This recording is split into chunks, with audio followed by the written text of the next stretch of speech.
shukrani zetu rais kwa mahali ulipo.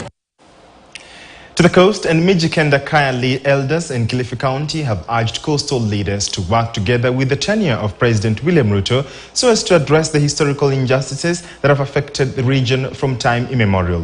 While thanking the president for making former Kilifi Governor Amason Kingi as Speaker for Senate, appointing 2 cabinet secretaries to former Kwale Governor Masalim Mvurya for mining and blue economy, together with a vocal former Malindi Member of Parliament Aisha Jumwa, who was appointed as CS for Public Service, Gender and Affirmative Action.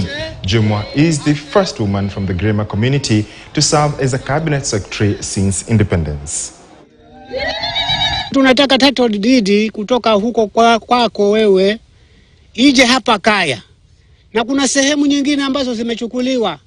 Kuna Kasaka Kanae, Mirihia Kirao, Ngoleni. Hivyo vyote tunataka virudishwe hapa Kaya. Zile sehemu ambazo tunazifanyia kazi zimechukuliwa. Kwa hivyo Bwana Rais, tunakuomba sana, maadamu umetuahidi utufanyie bwana. Kulingana na hayo, hapa sisi wazee tunateseka. Tunateseka sana. Chakula hatuna. Hatuna mavazi. Hatuna hata kila kitu, tumenyimwa kila kitu. Tunaomba serikali kupitia Ministry of Culture iweze kuja kuzungumza na hawa wazee. Iweze kufika hapa kuangalia mahitaji ya hawa wazee. Manake wazee wanapoomba mvua hunyesha. Wazee wanapoomba vilimo vyetu huwa hatuwezi kukosa. Na haya yote yanafanywa ni kwa sababu ya hawa wazee. Na kama tutawaacha, kusema kwamba sehemu hii yote huenda ikaathirika kwa kiangazi. Na kiangazi kinapokuja huanza kuua mifugo na baadaye huua hata binadamu.